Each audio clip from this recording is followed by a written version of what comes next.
Mistakes to avoid when dating. Relationship is a beautiful thing, especially when it's done with the right view, understanding, and maturity.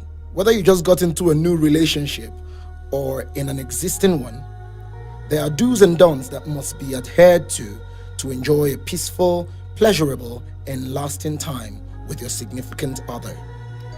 Number 1, dishonesty. It is said that honesty is the best policy.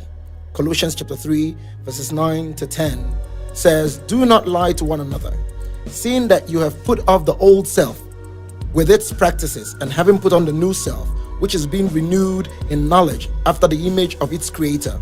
Once a person gives the other person a reason to doubt their honesty, that relationship is doomed for the fall. Your integrity tells your partner what to look out for in the future. Why juggle with your joy? Why not be real and true? If someone loves you for you, why not be you, but in truth? The integrity of the upright guides them, but the crookedness of the treacherous destroys them. Proverbs chapter 11 and verse 3. In my day, I have seen beautiful relationships destroyed over a little lie. The Bible said, "And you will know the truth, and the truth will set you free." John chapter 8 and verse 32. No matter how grave it is, please go with the truth. Number 2, distrust. Trust is one of the greatest ingredients for a godly and lasting relationship. If you cannot trust your significant other, then you are not ready for a lasting relationship. I know others may have broken your trust before in life, but do not allow it stop you from trusting again. Once your significant other notices that there is no trust for him or her, it reduces their confidence in you and in your affections towards them. This also is the cause for a lot of confrontations and low esteem in relationships today. Once distrust steps in, peace walks out. Any relationship that lacks peace is doomed for the fall. Number 3, hanging out with the other sex. Having friends of the opposite sex isn't the problem, but hanging constantly around them could make your significant other uncomfortable and even insecure. Do not say, "He or she should trust me enough to know the kind of person I am." The more you stay away from the opposite sex or reduce your constant hanging around, tells your significant other how much you value him or her enough to sacrifice for their sake. If as a lady, most of your friends are guys, or as a guy, most of your friends are ladies, you will have to either reduce or let them go, or have issues in your relationship. If your significant other never complains or have any other thought whatsoever about your dealings with numerous friends of the opposite sex, they are not being truthful and sincere with you or themselves, or their affections for you are untrue. Number 4, degrading your other half. When you speak not so highly of your significant other in front of others, and even in their own face, then you are killing your relationship. You might be making a joke or having fun with them, but let there be boundaries. Do not make such jokes in front of others or make them look stupid or unaware before others. Uphold their integrity at all times and speak highly of them. It tells them and others how much you value them. Feel free to mention them in places of opportunity. Speak about their skills and strength. Make it more pronounced than their weaknesses. Show them they are the best in your words and actions around them or in the midst of others. It tells of the level of their importance to you. Never allow anyone use their deficiencies or mistakes to make a mockery of them. Defend their interest and see how they will shower love back at you. Number 5, insensitivity.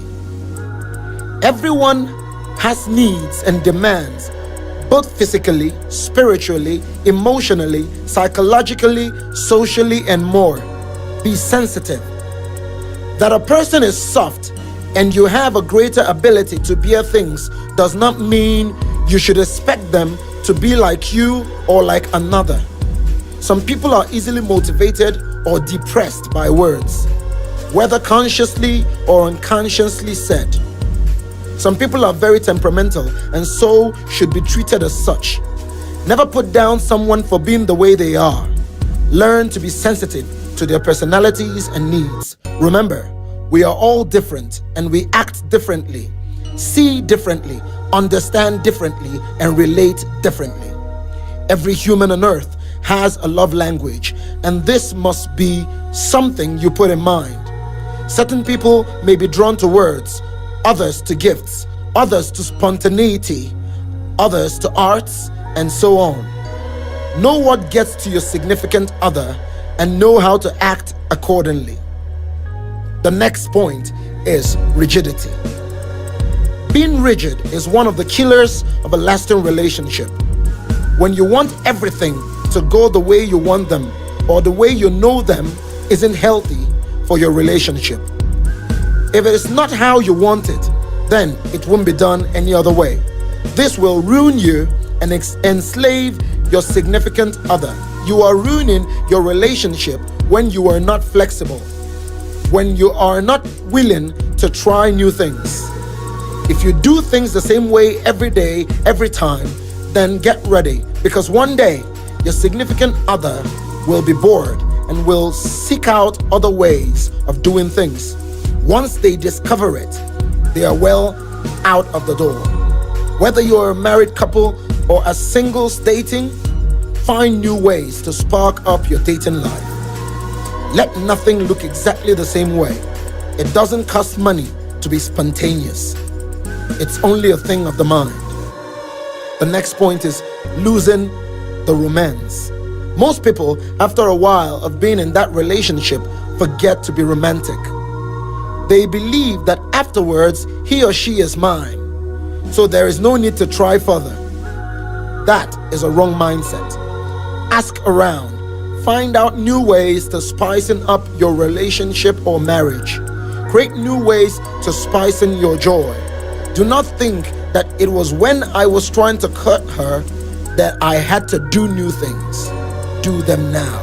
The more you do them, the more you are loved. The next point is trying to control your partner. This is a very terrible thing. I've seen most people who try to make their partner act in the way they want. If he does not act in that way, then there is a problem. Do not be like that. Your partner is an individual, a separate entity that is trying to come together with you. So understand that they have their own mind and their own thinking and thought system. The next point is keeping secrets. Secrets are the fastest killers of relationships. When they are discovered, most times, it may not be something so big, but once it is discovered, it tends to ruin the trust levels of every relationship. So, why keep secrets? Why not be open? Why not confess your faults one to the other? This grows your love. This grows your togetherness. The next point is taking notes of signs.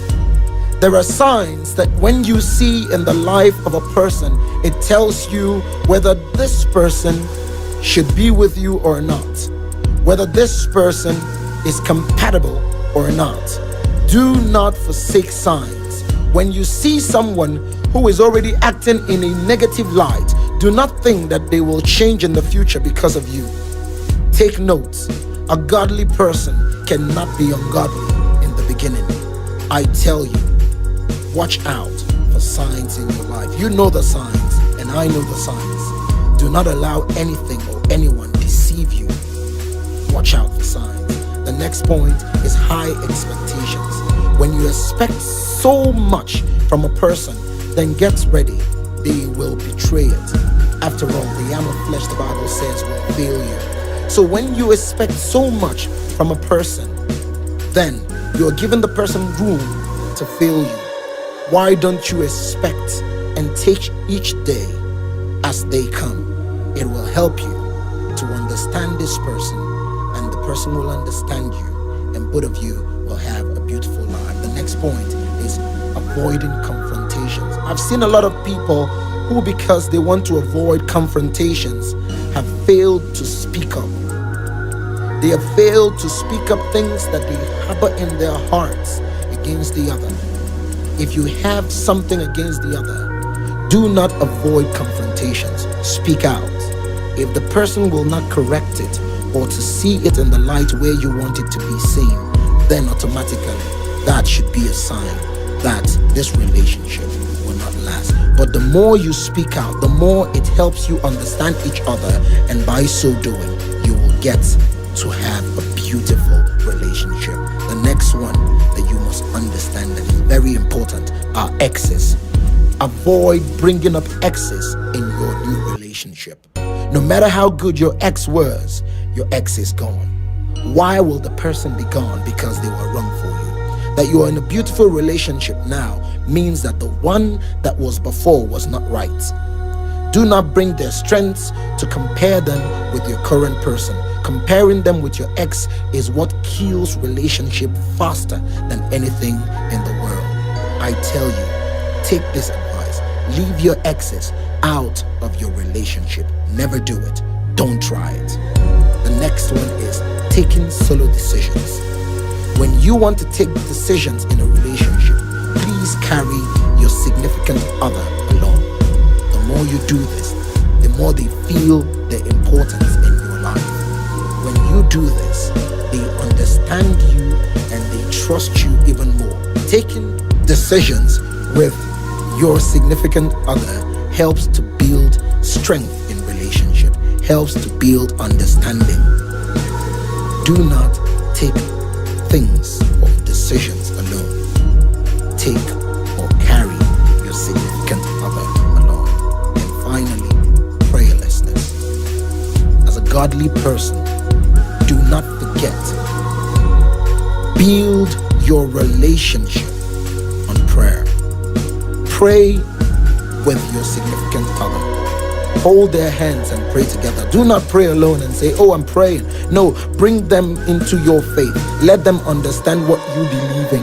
Hold their hands, because whatever is built in the place of prayer is sustained by the hand of God. So if you can pray together, you will stay together. Follow these words. Look at these things. These are the quickest and fastest killers of relationship. Do not try them in your relationship. Let the Lord order your steps and you will have a beautiful life. If this video has blessed you, please like, subscribe, and share with someone.